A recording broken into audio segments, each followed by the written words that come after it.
Հետևիր սրտիդ ձայնին, այն քեզ ուզում է տանել անհայտ հեռուներ, վայելիր աշխարհի չքնաղ քաղաքներն ու արևոտ լողափերը նոր զգացողություններով, նոր համերով։ 2026-ը թող լինի հույսերի, մոտիվացիայի, նպատակների իրագործման տարի։ Եվ հիշեք, ամեն ինչ սկսվում է մեկ որոշումից։ Նոր տարին գալիս է նոր հնարավորություններով ու արկածներով։ Քո հաջորդ արկածը մեկ թռիչքի հեռավորության վրա է։ Travel with M 095 89 20 48 Բարև ձեզ հարգելի հեռուստատողներ, մենք շարունակում ենք կարևորագույն թեմաների քննարկումները, այս բան ես զրուցում եմ վերլուծաբան Բենյամին Մաթևոսյանը, շնորհակալ եմ պարոն Մաթևոսյան վերաբերնալ։ Ձեզ շնորհակալություն։ ԱՄՆ փոխնախագահ J.D. Vance-ը եկել Հայաստան, այցը ուղեկցվեց ոչ միայն այսպես գունագեղ միջոցառումներով, այլ նաև գունագեղ ստերով 9 միլիարդ ներդրման մասին, ժողովրդին խաբեցին, թե Միացյալ Նահանգները 9 միլիարդ ներդնելու է, հետո պարզվեց թարգմանիչը սխալվել է մի 9 միլիարդի եւ 9 միլիարդ մենք պիտի վճարենք Միացյալ Նահանգներին։ Ընդհանուր այցի ինչպես է գնահատում եւ ինչպես է գնահատում Վենսի շատ ուղիղ հայտարարությունը, որ ինքը աջակցում է Նիկոլ Փաշինյանին ընտրություններում։ Այդ գունագեղության առումով սովետական մի հիանալի ֆիլմ կա Բիսպրիդանիցը, այնտեղ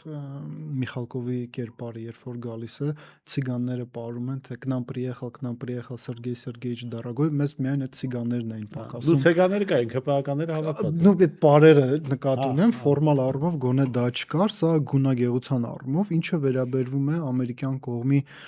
հայտարարություններին, J.D. Vance-ի այցին,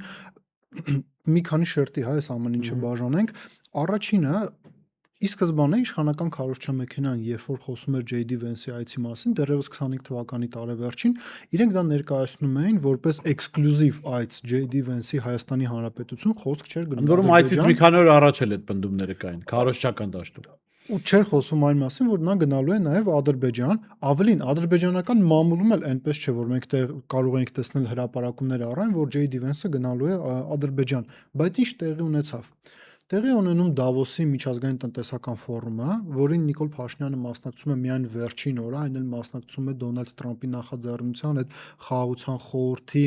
հիմնադիր փաստաթղթերի ստորագրմանը, մասովկայի տեսանկյունից, այսինքն Նիկոլ Փաշինյանը այդ կադրը ապահովեց, թեպետ ֆիկտիվ հանրապետականը ասում է Նիկոլ Փաշինյանը նստել է Դոնալդ Տրամփի կողքը, դա վկայում է Հայաստանի Հանրապետության։ Մենք էլ որ գրում ենք ֆոտոատելիե, մեր կողքը ծաղկամանա նստում, ծաղկամանի կարգավիճակը բարձրացնում ենք, սա առաջինը, բայց Նիկոլ Փաշինյանի մասով հասկացանք, մենք տեսանք, որ Իլհամ Ալիևն էլ այցելեց Դավոս եւ այն եզակի ղեկավարներից մեկն էր երկրների, ում հետ Դոնալդ Տրամփը ունեցավ առանձնազրույց։ Ու ինչ մենք վերջնարցունքում ունեցանք։ Դավոսից Նիկոլ Փաշինյանը բերեց նկար Դոնալդ Տրամփի հետ, որը վստահաբար նախընտրական քարոզարշավի ժամանակ օգտագործվելու է, իսկ Իլհամ Ալիևը ստացավ հնարավորություն J.D. Vance-ի այցը ստանալ Ադրբեջան, որտեղ իրենք ստորագրեցին նաև փաստացի ռազմավարական համագործակցության մասին փաստաթուղթ եւ եւս մի կարևոր նրբերանգ կա, ես ձեր զրույցն էի լսում պարոն Դանիելյանի հետ, այստեղ ես լիովին իր հետ համաձայն եմ, բանալի բառակապակցությունը նախադասությունը նույնիսկ չէր վերաբերվում նրան, որ J.D. Vance-ը աջակցում է փաստացի Նիկոլ Փաշինյանին, ասում էր, եթե այդ աջակցությունը պետք է, ուրեմն մենք կարող ենք ասել, որ այդ աջակցությունը կա, այլ այն, որ Ադրբեջանը եզակի երկիր, ով լավ հարաբերություններ ունի Իսրայելի եւ Թուրքիայի հետ։ Ամերիկայի Միացյալ Նահանգների համար, ում քաղաքականությունը մեր տարածաշրջանում մեծապես որոշում են Թուրքիայի հատուկ ծառայությունների ղեկավարները, ինչի մասին ասում էր Սթիվ Ուիթկոֆը, ուղիղ տեքստով նա ասում էր, որ երբ որ նախագահ Տրամփը խնդիր է ունենում, ասում է զանգիր Թոմին, Թոմ Բարակին։ Թոմ Բարակն էլ խորհրդակցում է Հական Ֆիդանի եւ Իբրահիմ Քալանի հետ։ Մեկը ՄԻՏ-ի թուրքական հետախուզության նախկին ղեկավարն է, հիմա ԱԳՆ ղեկավարն է, մեկն էլ ներկայիս ղեկավարն է, այսինքն մենք տեսնում ենք, որ Ադրբեջանին թուրքական կողմը կարողացել է Ամերիկայի Միացյալ Նահանգներին վաճառել որպես կարևորագույն ուժ մեր տարածաշրջանում։ Եվ չմոռանանք, պարոն Մաթևոսյան, որ նույն Թոմ Բարակին իշատակեցիք, այս Տրամփի ուղի կոչվածը Թոմ Բարակի պնդմամբ թուրքական նախաձեռնություն է եւ նույն Ուիթկոֆը ինչ էր ասում, ասում է մենք Թոմ Բարակի հետ Հական Ֆիդանի եւ Քալանի հետ խորհրդակցում ենք եւ հայ-ադրբեջանականի մասով եւ տարածաշրջանի մասով, ավելի նույնիսկ ռուս-ուկրաինական պատերազմի համատեքստում են իրենք խորհրդակցում թուրքական կողմի հետ։ Մենք ուղղակի որ հասկանանք, թե այդ նախագծերի յետևում ոնց է Թուրքիան թաքնված եւ ինչ են թուրքերը իրականացնում։ Հիմա ինչը վերաբերում է 9 միլիարդին, ես նույնիսկ սա մի կողմ եմ դնում այդ տնտեսական մասը, թեպետ ամեն քաղաքացի պետք է իմանա, որ ինքը $3000 գումար է վճարելու Նիկոլ Փաշինյանի նախընտրական նկարի համար JD Vance-ի հետ, մեկ այլ բանի վրա կուզենայի ուշադրություն դարձնել։ Հիմա այս որոշակի հաշվարկ ներկայացնում է, որ մասնագետի հետ ենք արել, որ ամերիկյան բանը ատոմակայանը 400 մեգավատանոց եթե բերեն այդ մոդուլայինը, որովհետև մենք 400 ունենք, ենթադրում ենք 400 անոց կբերեն, ամեն մի կիլովատը քաղաքացու վրա կարժենա 867 դրամ։ Այս կարգի նախընտրական նկար ենք մենք ունենալու։ Այսինքն մենք ոչ միայն հիմա պետք է վճարենք, այլ նաև ապագայում մենք այս ամեն ինչի համար պետք է վճարենք։ Բայց ես եւս մի կարևոր նրբերանգի վրա կուզենայի ուշադրություն դարձնել, ինչի մասին իմ համար զարմանալիորեն Հայաստանում քիչ է խոսվում։ Մի քանի ամիս առաջ մենք ստորագրել ենք փաստաթուղթ ռազմավարական համագործակցության նաև Ղազախստանի հետ։ Ի թիվս այլնի Ղազախստանի հետ ստորագրված փաստաթղթում կար կետ առայն, որ Ղազախ մասնագետները գալու են Հայաստան մեծամոլի ատոմակայանի մեր փորձագետների մասնագետների հետ այսպես դասընթացներ են անցկացնելու, այսինքն իրենք են այդ դասընթացներին մասնակցելու։ Մենք որպես երկիր ատոմային էներգետիկ այդ կլուբի որպես անդամ, մենք արտահանում ենք նաև մեր կոմպետենցիաները։ Գալու են այստեղ ղազախները սովորեն մեզանից։ Եթե մենք բերում ենք ամերիկյան ատոմակայան, մենք ոչ միայն այդ 9 միլիարդը պետքա վճարենք, այլ մենք որպես երկիր, որը ունի մասնագետներ, կոմպետենցիաներ, որը նույնիսկ կարողանում է արտահանել, մենք ինքներս պետք է մասնակցենք այս ամեն ինչին։ Այդ կրթվելը նորաձև է արշավի շրջանում։ Կարող են ասել նոր ատոմակայանի սպասարկող անձնակազմը սովորի Աննա Հակոբյանը։ Արդեն մեր մասնագետները պետք է սովորեն։ Ես սա հատուկ եմ ուզում շեշտեմ։ Ընդհանրապես, ես ուզում եմ մենք հասկանանք, որ հետ խորհրդային տարածքում երևի իր դիզայնով խոսքը արտաքին տեսքի մասին չէ, խոսքը աշխատունակության մասին է, դիզայնով սա լավագույն ատոմակայանն է, որը հետ խորհրդային շրջանում, որը, այսպես ասենք, խորհրդային միությունը փաստացի նվիրել է խորհրդային Հայաստանին։ Դրա շնորհիվ մենք ոչ միայն ատոմային այդ էներգիայով ատոմային էներգիա ունեցող էլիտար պետությունների կլուբի անդամ ենք, այլ կրկին ասեմ, մենք կարողանում ենք գիտելիքներ արտահանել, վաճառել։ Մեզ նաև դրանից են զրկում։ Մենք այստեղ էլ պետք է լինենք սպառող։ Ինչ ինքնիշխանության մասին դու կարող ես խոսել, եթե դու նույնիսկ գիտելիքների առումով սպառող ես դառնում։ Նիկոլ Փաշինյանը օգոստոսի 8-ից հետո եւ ընդհանրապես ամբողջ քաղաքացիական պայմանագիրը ասում է, այդ տեսեք օգոստոսի 8-ի հայտարարությունում նշված է փոխադարձությունը, որ այն համակարգը, այն մեխանիզմները, որոնք գործելու են տրիպում ադրբեջանցիների համար կլինեն նաև հայաստանցիների համար ադրբեջանի սահմանին, հա, փոխադարձություն անդադ այդ միտքը բերվում էր եւ Փաշինյանը փաստորեն իր վերջին հարցազրույցում ջրեց այդ փոխադարձության հարցը, ասելով, որ տրիպը ներդրումային ծրագիր է, որը կա Հայաստանում, չկա Ադրբեջանում, ուստի ինքը չգիտի, թե Ադրբեջանում ինչպես կլինի սահմանային ծառայությունը, սա մեկ, եւ երկրորդը անուղղակի կերպով հաստատեց, որ հերթական անգամ բավարարում է Իլհամ Ալիևին, ընդ որում ավելի ազդեցիկ, քան Մերիբան Ալիևան, ասելով, որ դա Ալիևը ասել էր, չէ, որ պիտի հայերի երես չտեսնեն ադրբեջանցի։ Նիկոլ Փաշինյանը ասում է ոչ միայն ֆրոնտ օֆիս, ասում է ֆրոնտ օֆիսում էլ արհեստական բանականություն է լինելու, ոչ թե մարդ։ Այսինքն դուրս եկավ տարբեր տերմինների, լավ է, այդ անտերմիններն էլ կան, թե չէ, ոնց էր փողոցային սլենգով ասած քյոլելու ժողովրդին, հա։ Սկզբից բերեցին ֆրոնտ օֆիս, հետո բերեցին այս արհեստական բանականություն, հա։ Սա ուղիղ չի խոսում դրա մասին, որ Ադրբեջանի այս պայմանները բոլորը ապահովում են։ Ավելին, եթե մենք այտենց մի փոքր ավելի երևի այտենց փիլիսոփայորեն փորձենք այս ամեն ինչին մոտենալ, ցեղասպանության վերջնանպատակը ո՞րն է, որ ինչ-ինչ հատվածում, տարածքում դու որոշակի ազգի ներկայացուցիչների չտեսնես։ Հիմա եթե ինքը ասում է հայեր այդտեղ չպետք է լինեն եւ դու դա բավարարում ես, չի ստացվում, որ այսպես լայթ տարբերակով Ադրբեջանի ցեղասպանական պահանջը կյանքի է կոչվում։ Նա ասում է հայ այնտեղ չպետք է լինի։ Դա հասկանաք, հա, ընդհանրապես ինչ է կատարվում։ Եվ դա լինելու է հայ իրանական սահմանին, որտեղ լինելու են ամերիկացիներ, այսինքն մենք մի բան էլ թիրախ ենք դառնում Իրանի Իսլամական Հանրապետության համար։ Իսկ ինչու ենք մենք թիրախ դառնում։ Այդ ամերիկյան հետախուզական դրոնները, որի տեխնոլոգիան մենք առանք, որպես մեկ նմուշել JD Vance-ը իր հետ բերել է, որից ում դեմ է դա օգտագործվելու։ Պնդում չենք անում, բայց արձանագրում ենք հետևյալը. Ադրբեջանից փաստացի 0 արձագանք կա, նրան, որ հայկական կողմը հետախուզական դրոններ է։ Չնայած այն դեպքերին, երբ որ իրենց պատրում են, երբ որ հնդկական այդ համակարգերի գնման մասին խոսակցություն գնաց։ Միանշանակ ավելին մենք մի պահ էինք ասել, որ Հիկմետ Հաջիևը ասում է, դե քանի որ Հայաստանը ագրեսոր պետություն է, նրա սպառազինվելու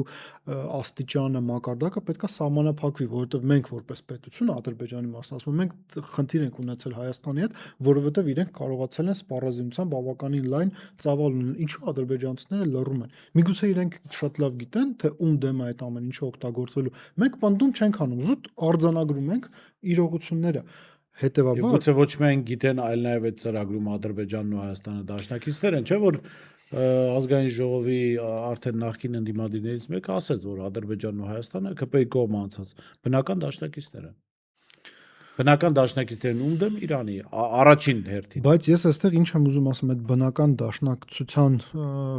դաշնակից լինելու մասով Թոմ Բարակի մասին արդեն մի փոքր խոսեցինք։ Հայաստանը ի վերջինքը վակուումում չի էլի գտնվում։ Մեզանից ընդամենը մի քանի 100 կիլոմետր հեռավորության վրա մի այսպիսի պետություն կար, Սիրիա էր կոչվում։ Ինչ էին անում այնտեղ ամերիկացիները։ Իրենք այնտեղ մի շարք դաշնակիցներ ունեին, եւ այդ դաշնակիցներից մի զգալի հատվածը քրդերն էին։ Ավելին իրենք փաստացի Սիրիայի ժողովրդավարության բաստիոնի ներկայացուցիչներն էին, որովհետև քրդական ուժերը կոչվում էին Սիրիայի ժողովրդավարական ուժեր, ամերիկացիները զինում էին իրենց, աջակցում էին բանակի կայացմանը, նաև այնտեղ ինչ ֆունկցիաներ էին կատարում քրդերը ամերիկացիների համար։ Քրդերի ձեռքերով իրենք պատերազմում էին Բաշար Ասադի ռեժիմի դեմ, ԻԳԻԼ-ի որոշ շրջանակների դեմ եւ ամենակարևորը Իրանի Իսլամական Հանրապետությունը հնարավորություն չստացավ դեպի միջերկրական ծով ցամաքային միջանցք ստեղծելու։ Հիմա ինչ է եղել։ Ռեժիմը փոխվել է եւ ամերիկացիները Սիրիայում ունեն երկու դաշնակից, մեկը Ջուլանին է, թուրքական Ջուլանին, մյուսը քրդերն են։ Եվ հիմա ամերիկացիները պետք է ընտրություն կատարեն, ում միջոցով են իրենք Իրանի Իսլամական Հանրապետության դեմ գործողություններ իրականացնելու։ Իսկ ինչու իրենք պետք է այդ գործողությունները իրականացնեն։ 12-օրյա պատերազմը ցույց տվեց, որ առանց ցամաքային օպերացիայի դու չես կարողանա Իրանում հասնել քո առջև դրած խնդիրների, այսինքն չես կարող իշխանափոխության հասնել, չես կարող իրավիճակը հասնել նրան, որ քաղաքացիները դուրս գան փողոց, պահանջեն իշխանափոխություն, կարծելով որ դրանով իսկ ավելին դա կոնսոլիդացնում է հանրությանը, իշխանության շուրջ։ Ավելին, ու հիմա ստացվում է մի իրավիճակ, որ ամերիկացիները պետք է ընտրեն, մենք քրդերի ձեռքերով ենք պատերազմում Իրանի դեմ, թե Ջուլանի տրամաբանությունը ամերիկացիները արդեն ընտրել են Ջուլանին, բայց Ջուլանին էլ այստեղ կարող է շատ տրամաբանական պահանջ դնել։ Եթե դուք ուզում եք, որ ես Իրանի դեմ գործողություն անեմ, ինձ բոնուս է պետք։ Այդ բոնուսը կայանում է հետևյալում. ես ամբողջ երկրի տարածքի նկատմամբ պետքա վերահսկողություն ունենամ։ Դա նշանակում է, որ քրդական ինքնավարություն այնտեղ չպետք է լինի։ Դե եթե քրդական ինքնավարություն չպետք է լինի, իրենց ձեռքերը ազատ են եւ մենք տեսնում ենք իրենք ինչ էին անում քրդաբնակ շրջաններում։ Հիմա գանք մեզ։ Եթե պահը քրդերը Սիրիայում, սա արդեն նաեւ տիրապետելով թեմային, հայտնվել են մեր իրավիճակում, ընդ որում երբ սկսվեց այս վերջին բախումները քրդերի եւ Սիրիայի կառավարական ուժերի միջեւ, ես համոզված եմ եւ այդ համոզմունքը հաստատվեց, որ դա 44 օրյա պատերազմ է քրդերի համար։ Այսպես ասած 44 օրյա պատերազմը, ինչու? Որովհետեւ նպատակ այդ պատերազմի ոչ թե քրդական շահերի պաշտպանությունն էր, այլ քուրդ ժողովրդին համոզել, որ ավելի լավ է հանձնվել։ Ընդ որում իրենք հասան դրան միևնույն ժամանակ պահպանելով իրենց Նիկոլ Փաշինյանի, Մազլում Աբդիի ում ես վերջերս Մակրոնը ողջագուրվում էր, այսինքն շաբլոնները նույնն են։ Ես ուղղակի ինչու եմ ես օրինակը Հերոստատողի համար ենք բացում, որ տեսնեն, որ ինչու ես օրինակը բեմ, սա դասական օրինակ է ու այստեղ իրականում Ջուլանին այնպես չէ որ մեղադրելու է։ Ինքը իր շահերը ունի եւ ինքը իր շահերին հասնելու համար ինչ մեթոդների ասած Միացյալ Նահանգներն էլ մեղադրելու չի, իրենք իրենց շահերը։ Միանշանակ ու այստեղ քրդերի անկալումներն են ժողովուրդը։ Ես ինչու եմ սա ասում։ Հիմա կարող է չէ գա մի իրավիճակ, երբ որ ադրբեջանական կողմը ասի հարգելի Տոմ Բարակ, չգիտեմ, Սթիվ Ուիթկոֆ, Դոնալդ Տրամփ, օքեյ, դուք ուզում եք մենք Իրանի դեմ ցամաքային գործողություն իրականացնենք կամ մեր տարածքը տրամադրենք, որ դուք գործողություններ իրականացնեք Իրանի դեմ, մեզ բոնուս է պետք։ Այդ բոնուսը քիչ հավանական է, որ Իրանի ինչ որ հատված լինի։ Ավելի քիչ հավանական է, որ դա Վրաստանի ինչ որ հատված լինի, ու շատ ավելի հավանական է, որ դա Հայաստանի ինչ որ մի հատված լինի, որովհետև տարածաշրջանում թույլ օղակը Փաշինյանական Հայաստանն է։ Այս սա է կատարվում։ Ու ես երբ որ խոսում են 9 միլիարդ եւ այլն եւ այդպես շարունակ, այս 9 միլիարդի խոսակցությունների շղարշի տակ այս տեսակ գործողություններ են իրականացվում։ Ավելին, ենթադրենք իշխանությունները ճիշտ են ասում, Եվ այդ թրիպի շրջանակներում ինչ որ գործողություններ են իրականացվելու, մենք այսօր ես նաև լսում էի քաղաքական գործիչներից մեկը ասում, դե տարեկան ասում մի քանի միլիոն դոլար եկամուտ ենք ունենալու որպես տրանզիտ երկիր, չենք ունենալու, որովհետև իմ խորին համոզմամբ Հայաստանի այդ 24%-ը, որը որպես եկամուտ պետք է Հայաստանին փաստացի գա, դա գնալու է ենթակառուցվածքների մակարդակի պահպանմանը։ Ես դա այդպես եմ անցալում, բայց սա նույնիսկ մենք այս պարագայում մի կողմ ենք թողնում, որից այսօր եւս մի կարևոր լուր եղավ, որը վերաբերվում է Իրանին եւ Ռուսաստանի Դաշնությանը։ Ռեշտ Աստարա երկաթգիծը ռուսական կողմը եւ իրանական կողմը ապրիլի 1-ից փաստացի այդ գործնական փուլ է մտնելու այդ նախագծի իրականացումը։ Եթե դա կյանքի կոչվի, թրիպն էլ իր ներկայիս կոնֆիգուրացիայով շարունակի գործել կամ սկսի գործել եւ անխափան գործի, մենք ինչ իրավիճակ ենք ստանալու։ Ադրբեջանը իր վրա է, այսպես ասած, փակելու երկու տրանսպորտային միջանցք։ Հյուսիս-հարավը, որովհետև Ռեշտ Աստարա նախագիծը դա հյուսիս-հարավի մի հատված է, եւ երկրորդը այդ միջին միջանցքը, որի մի մասը կազմում է նաեւ Զանգեզուրի միջանցքը, կազմում է Թրիպը։ Եվ մենք խաղաղության խաչմերուկի փոխարեն ստանում ենք Փաշինյանական Իդեպ Ալիևը շատ ուղիղ ասաց։ Նա ասաց գնացեք Բայդենից ստացեք։ Ասաց, չասաց դուք խաղաղության խաչմերուկ կստանաք այն ժամանակ, երբ որ Բայդենը հետ գա իշխանության։ Իսկ դա անհնարինության մակարդակի բան։ Ռուսական մի հատ բան կա, չեմ ասում, когда рак на горе свистнет։ Հիմա մոտավորապես այդ Հիմա սա այս ամեն ինչը տեսեք, խոսվում է նաև որ քննարկումների մակարդակում է, ոչ պաշտոնական որ ռուսները ուզում են վրացիների հետ հասնել համաձայնության Աբխազիայով երկաթգծի գործարկման բան։ Այդ պարագայում փաստորեն եթե դա հաստատվի, Հայաստանը լրջագույն հնարավորություններ ունի, որոնք չեզոքացնում են։ Փաշինյանական իշխանությունը չեզոքացնում է այդ հնարավորություններից օգտվելը։ Մի քանի գործոն մենք այստեղ պետք է նշենք։ Առաջինը վերջերս Ալեքսեյ Ավերչուկը ինքը դրա մասին շատ բաց տեքստով ասաց, որ քայլեր են ձեռնարկում աբխազական երկաթգիծը վերականգնելու։ Վրաստանից եղել է դրա վերաբերյալ արձագանք տարբեր պաշտոնյաների մակարդակով, նույն տրամաբանությունն են իրենք շարունակում, այսինքն ասվում է հետեւյալը, որ քանի Վրաստանի տարածքի 20% օկուպացված է, այսինքն Աբխազիան եւ Հարավային Օսիան Վրաստանի մաս չեն, մենք հրաժարվում ենք այս ամեն ինչից, բայց փորձագիտական շրջանակների ընկալումը նաեւ վրացական որն է, ասում են, եթե ռուսական կողմը ուկրաինական պատերազմի համատեքստում գա համաձայնության ամերիկյան կողմի հետ եւ այդ 12 տրիլիոն դոլարանոց տնտեսական փաթեթը սկսի կյանքի կոչվել եւ այսպես հա ձևակերպենք տնտեսական եւ քաղաքական համագործակցության շլյուզները Ամերիկայի Միացյալ Նահանգների եւ Ռուսաստանի միջեւ բացվի, այ դա կհեշտացնի Վրաստանի իշխանությունների համար, վրացական կողմի համար իր հասարակությանը բացատրել, թե ինչու է հնարավոր երկաթգծի կյանքի կոչելը։ Այստեղ շատ կարևոր է հայկական կողմի դիրքորոշումը։ Հայկական կողմը այստեղ պետք է կարողանա վրացական կողմին ոչ միայն իր շահը ներկայացնել, այսինքն Հայաստանի շահը, ասի որ մենք ի շնորհիվ ձեզ դեպի Ռուսաստան կապ ենք ստանալու, որից շատ པարզ, եթե դեպի Նախիջևան այսպես կոչված թրիպը աշխատի, ասենք թրիպ լավ, այս դեպքում չասենք Զանգեզուրի միջանցք, Վրաստանը իր տրանզիտային պոտենցիալը ինքը կորցնում է եւ այդ տրանզիտային պոտենցիալի զգալի հատվածը անցնում է Ադրբեջանին։ Վրաստանի հետ մենք աշխատելու շատ մեծ տարբերակներ ունենք եւ շատ մեծ հնարավորություն կա։ Այլ հարցը, որ Երևանը այստեղ կարող է նախաձեռնող լինել, ավելին ինչքան էլ իշխանությունները փորձել են սա ոչնչացնել, գոնե փաստաթղթային առումով մենք ռազմավարական դաշնակիցներ ենք Ռուսաստանի հետ։ Մենք կարող ենք այն միջնորդի դերը ստանձնել Հայաստանը, Ռուսաստանի եւ Վրաստանի միջև փորձենք հասնել ինչ-որ փոխըմբռնելի տարբերակի, գոնե այդ քննարկումների մեկնարկը տանք Վրաստանում փորձագիտական մակարդակով, քաղաքական մակարդակով, տեսնենք ինչպես կարելի է այդ հարցը լուծել։ Աբխազիայով չեն ուզում, սկզբունքային է իրենց համար չեն ուզում, եկեք Հարավային Օսիայով փորձեք ինչ-որ տարբերակ գտնել։ Տարբերակներ կան, ու այստեղ նախագահ Քոչարյանն ինքը իր գնահատականով ճիշտ է, երբ որ ասում է, որ եթե Վրաստանով այդ ճանապարհը սկսի աշխատել, 600-ից 700 կիլոմետր ավելի կարճ ճանապարհ է լինելու, դա էլ տնտեսական առումով դա հսկայածավալ գումարների խնայում կարող է լինել ցանկացած տնտեսվարող սուբյեկտի համար։ Շատ լավ, գալով ներքաղաքական այս զարգացումներին, ինչ հավանական սցենարներ եք տեսնում ընտրական process-ի արդյունքում, այսինքն չգիտեմ, Նիկոլ Փաշինյանը կարողանում է կազմակերպել իր վերընտրությունը, ինչ է սպասվում Հայաստանին եւ եթե ընդդիմությունը, որը ռեալ շանսեր ունի հավաքական իմաստով հաղթելու եւ բոլոր հարցումները ցույց են տալիս, որ Փաշինյանը հանրության 20%-ից ավելի աջակցություն չունի, այս դեպքում ինչ է լինելու։ Նիկոլ Փաշինյանի վերընտրության պարագայում կարծում եմ այստեղ շատ մեծ փորձագիտական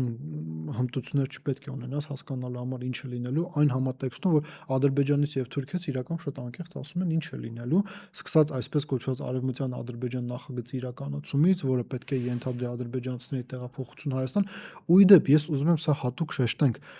Հայաստանում իսկապես կա որոշակի զանգված, որը ադրբեջանցիներին սպասում է, մտածելով, որ չգիտեմ, էժան պոմիդոր կառնենք, չէ, իրենց հիշողություններում ունեն սովետական միության ադրբեջանցիներին, որոնք սովետական դրոշի ներքո էին։ Բայց ներկայիս ադրբեջանցիները իրենք եթե գան Հայաստան, գալու են ոչ թե իրենց հետ հարևանությամբ ապրել, այլ գալու են իրենց փոխարեն ապրեն, գալու են մեր փոխարեն ապրեն։ Սա առաջին, այսինքն մենք պետք է հասկանանք, որ ադրբեջանցիները գալու են Հայաստան։ Երկրորդ, Ադրբեջանը չի էլ թաքցնում, որ ինքը հավակնում է որոշել Հայաստանի ներքաղաքական կյանքի օրենքները, որովհետև իրենք առաջ են տանում սահմանադրական փոփոխությունների այդ օրակարգը։ Եթե դու որպես երրորդ կողմ խառնվում ես Հայաստանի սահմանադրության տեքստի գրելու մեջ, դա նշանակում է, որ դու նաև որոշում ես ներքաղաքական ու արտաքին քաղաքական խաղի կանոնները։ Այսինքն մենք լինելու ենք, որպեսզի ավելի հստակ լինի, հյուսիսային Կիպրոսի պես մի երկիր։ Ուղղակի հյուսիսային Կիպրոսը Թուրքիայի վերահսկողության տակ է, մենք էլ Ադրբեջանի եւ այնտեղ ապրում են թուրքեր, Հայաստանում հայեր են ապրում։ Դեռ հայեր են ապրում, բայց շատ մեծ հավանականությամբ լինելու են ադրբեջանցիներ։ Իդեպ դա կարող է լինել ադրբեջանցիների հետ վերադարձի հարցը, որի մասին էլի ալիվ խոսք, կարող է լինել այն բոնուսը, որը արևմուտքը կտա իրեն։ Բոնուսներից մեկը։ Այսինքն այս առումով Նիկոլ Փաշինյանի վերընտրությունը ինքը ակնհայտ է ինչ ուղղությամբ է տանելու։ Մենք նաև կարող ենք հասկանալ, թե ռուսների նկատմամբ այդ մարդիկ ինչ են անելու։ 102-րդ ռազմաբազան, Հարավկովկասյան երկաթուղիները, Գազպրոմ Արմենիան եւ այլ ռուսական պետական կապիտալով ընկերությունները կարող են հունիսի 8-ի առավոտյան սկսեն հավաքել իրենց ճամպրուկները, եթե Նիկոլ Փաշինյանի քաղաքական իշխանությունը վերարտադրվի։ Սա ակնհայտ է։ Եթե հավաքական անդիմությունն է ախտում, ինչ հնարավորություններ են բացվում Հայաստանում։ Նախ մենք պետք է հասնենք այն հանգրվանին, որ հավաքական անդիմությունը ճիշտ ֆորմատով մասնակցի ընտրություններին։ Կամ ընտրությունների այն ֆորմատը, ընտրություններին մասնակցելու այն ֆորմատը ընտրի, որ իրար չխանգարեն։ Սա չափազանց կարևոր է վերջնական այսպես ասած հաջողության հասնելու համար։ Ինչը վերաբերում է նրան, թե ինչ Հայաստան մենք կունենանք, Բորիս, ես ուզում եմ այսպես ասենք, առաջինը մենք պետք է հասկանանք, որ այնուամենայնիվ ազգային ժողովում որոշակի ժամանակ, երկար ժամանակի ընկալմամբ մենք ունենալու ենք բավականին զգալի թվով քաղաքացիական պայմանագիր խմբակցություն։ Սա մենք պետք է անկեղծ լինենք։ Նիկոլ Փաշինյանը 20% լինի, դա այդ աջակցությունը, որը հիմա նա հանրության մեջ ունի, գումարած վարչական ռեսուրսը, իրենք զգալի ներկայություն ազգային ժողովում ունենալու են։ Մենք ինքնախապեյությամբ չպետք է տառապենք, չպետք է կարծենք, որ մենք երկու մանդատ են ունենալու ազգային ժողովում։ Իրենց ներկայությունը ազգային ժողովում ինքը այնուամենայնիվ որոշակի բացասական դեր ունենալու է մինչև հաջորդ ընտրական ցիկլը, եթե մենք պատկերացնենք, որ ընդդիմությունն է հաղթում։ Երկրորդը, մենք հիմա գոնե տեսնում ենք, որ կա երկու խոսույթ սահմանադրական փոփոխությունների մասին։ Առաջին խոսույթը վերաբերում է նրան, որ սահմանադրության 148-րդ հոդվածը այնպես փոխվի, որ պայմանականորեն Սամվել Կարապետյանը կարողանա դառնալ Հայաստանի Հանրապետության վարչապետ։ Մյուս կողմից էլ մենք տեսնում ենք, որ նախագահ Քոչարյանը ասում էր այն մասին, որ Հայաստանի սահմանադրական փոփոխություններ պետք են, կառավարման կարգի վերաբերյալ փոփոխություններ, որ մենք չասենք վերադառնանք կիսանախագահական համակարգին, բայց դրա մոդիֆիկացված տարբերակը ունենանք։ Այսինքն մենք հասկանում ենք հետեւյալը, որ մենք նոր խորհրդարանով, եթե այնտեղ մեծամասնություն ունենա ընդդիմությունը, մենք գնալու ենք սահմանադրական փոփոխությունների, որոնք եւ որոշելու են, թե Հայաստանի ներսում խաղի ինչ կանոններ է լինելու, քաղաքական ուժերը ոնց են իր հետ հարաբերվելու, որովհետեւ սա չափազանց կարեւոր է մեր խնդիրների հիմքում ի թիվս այլնի ընկած է նաև 15 թվականի սահմանադրությունը։ Իսկ աշխարհաքաղաքական առումով մենք պետք է հասկանանք հետեւյալը, որպեսզի Հայաստանի Հանրապետությունը չհայտնվի Արցախի կարգավիճակում, Հայաստանում պետք է իշխանության լինեն այնպիսի գործիչներ եւ քաղաքական գործոններ, որոնք վստահելի կլինեն Իրանի եւ Ռուսաստանի Դաշնության համար, որոնք էլ այս անցումային փուլում կապահովեն Հայաստանի անվտանգությունը եւ տարածքային ամբողջականությունը։ կնպաստեն նրան, որ մենք դա պահպանենք։ Մենք ինքնախաբեության մեջ չպետք է մտնենք։ Նիկոլ Փաշինյանը այնքան կարմիր գծեր է հատել, որ մենք այս անցումային փուլում մեր բնական եւ ռազմավարական դաշնակցի աջակցությունը պետք է ունենանք, որպեսզի կարողանանք նոր ընտրական ցիկլին մոտենալ նույն տարածքային կոնֆիգուրացիայով։ Լավ, շնորհակալ եմ։ Ձեզ Մաթեոսյան հետաքրքիր զրույցի համար։ Ես շեշտում զրուցում էի վերլուծաբան Բենյամին Մաթեոսյանի հետ։ Տեսություն կհանդիպենք։